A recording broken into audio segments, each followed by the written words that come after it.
Ô Marie conçue sans péché, priez pour nous qui avons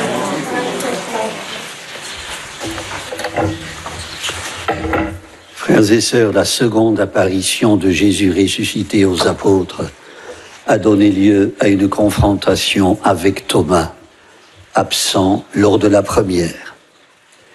Sur cette confrontation, saint Jean arrête son récit. En fait, elle le couronne. Humainement, il n'est pas surprenant qu'un ou des disciples aient douté de la résurrection. La béatitude révélée par Jésus à Thomas, « Heureux ceux qui croient sans avoir vu », est très réservée. Elle fait ricaner les sceptiques. L'idée en est écartée par les athées. Grande est la tristesse de ceux qui n'ont pas la chance de croire, comme on dit, et qui le souhaitent ardemment. Ne croire qu'après avoir vu, Jésus ne s'en étonne pas. Devant le fonctionnaire royal qui le priait de guérir son fils, et à l'intention des présents, il a fait ce constat. Si vous ne voyez pas de signes et de prodiges, vous ne croirez donc pas. Thomas a reçu la grâce de voir, mais il a fait plus que reconnaître Jésus en voyant ses plaies. Sa profession de foi, « Mon Seigneur et mon Dieu », associe deux termes qui, avant lui, ne l'ont jamais été nulle part ailleurs, ni dans les évangiles, ni dans les actes, ni dans les écrits de saint Paul. La confession de foi de Thomas ne résulte pas d'un constat, ni d'une vérification. Entre le Verbe qui était Dieu, déclaré par saint Jean à l'ouverture de son évangile, et l'aveu de Thomas à la fin du même évangile, la boucle est bouclée. Thomas, qui a vu les plaies de Jésus, a vu très au-delà d'un corps ressuscité qui en conservait les traces.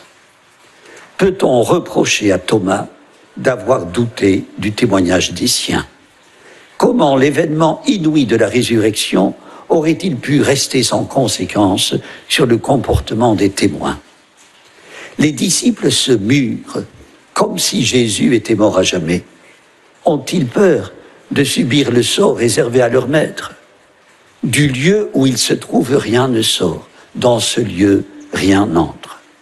C'est un refuge funèbre, comme l'enfer de Dante, sur la porte duquel le poète fit inscrire ces mots « Toi qui entres ici, abandonne toute espérance ». À la suite de la mort de Jésus sur la croix, l'espoir d'un monde nouveau s'est effondré. La paix soit avec vous. Entrez sans bruit, sans forcer les portes ni les serrures. Jésus se fait reconnaître par un mot, une salutation qui est plus qu'une marque de civilité. C'est un don. La paix qui délivre de la peur, qui arrache au doute, c'est un don. La joie qui désenferme, déverrouille, libère. Le pasteur Martin Luther King, dont c'était dimanche dernier l'anniversaire de la mort, confiait avoir entendu, dans les jours solitaires et les nuits lugubres, une voix intérieure qui disait « Voici, je serai avec toi ». Promesse d'une compagnie pacifiante, vitalisante. Frères et sœurs, la paix du ressuscité n'est pas une paix pour béat. Elle donne le courage d'agir, de témoigner, de vaincre ce que saint Paul appelle le silence de la honte, c'est-à-dire le refus de combattre le mal avec la force de l'esprit. Pierre et Jean ne se sont pas tus. Ils ont eu le courage de déclarer aux grands prêtres et aux pharisiens qu'il leur était impossible de se taire sur ce qu'ils avaient vu et entendu. De même que le Père m'a envoyé, moi aussi je vous envoie, a dit Jésus lors de la première apparition. Les disciples sont envoyés pour diffuser la bonne nouvelle. Ils sont réenfantés dans la foi, prêts à se laisser conduire hors les murs, car croire, c'est se mettre en route à la suite du ressuscité, sans crainte de faillir. Quand bien même tout le peuple pécherait, disait saint Cyril de Jérusalem, il n'épuiserait pas l'amour que Dieu a pour l'homme. Le peuple a adoré un veau et Dieu n'a pas cessé d'aimer l'homme. Les hommes ont renié Dieu, mais Dieu ne s'est pas renié lui-même.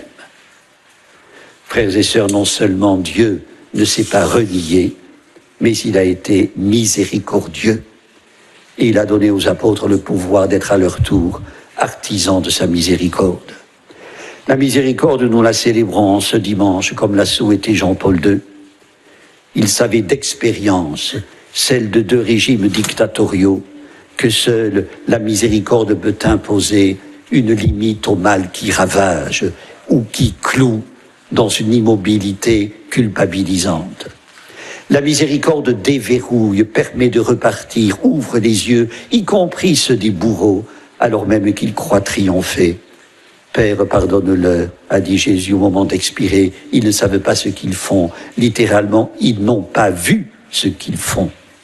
Parole de Jésus rapportée par saint Luc. Les bourreaux, les soldats romains, mais aussi tous ceux qui ont tué le prince de la vie et ceux qui aujourd'hui cherchent à le tuer, ont agi et agissent dans l'ignorance. Aveuglés par la haine, ils n'ont pas vu, ils ne voient pas ce qu'ils font. Tirons-en la leçon. Frères et sœurs, à l'heure de l'épreuve, de la fatigue, du découragement qui n'épargne pas les prêtres, souvenons-nous des miséricordes reçues de Dieu. Si le désespoir est l'épreuve la plus redoutable, la miséricorde divine est une source infinie d'espérance. Amen. Prions le Seigneur. Ouvre notre cœur, éclaire notre intelligence, avive notre amour, Seigneur, que nous recevions ton royaume comme l'enfant reçoit le pain de son Père. Que dans le silence nous soit révélé le secret de ta présence et la richesse de ton nom béni, toi le Dieu vivant, pour les siècles des siècles. Le Seigneur soit avec vous. Que Dieu Tout-Puissant vous bénisse, le Père, le Fils et le Saint-Esprit. Notre-Dame de Lourdes, Notre-Dame de Lourdes, Notre-Dame de Lourdes, Sainte Bernadette,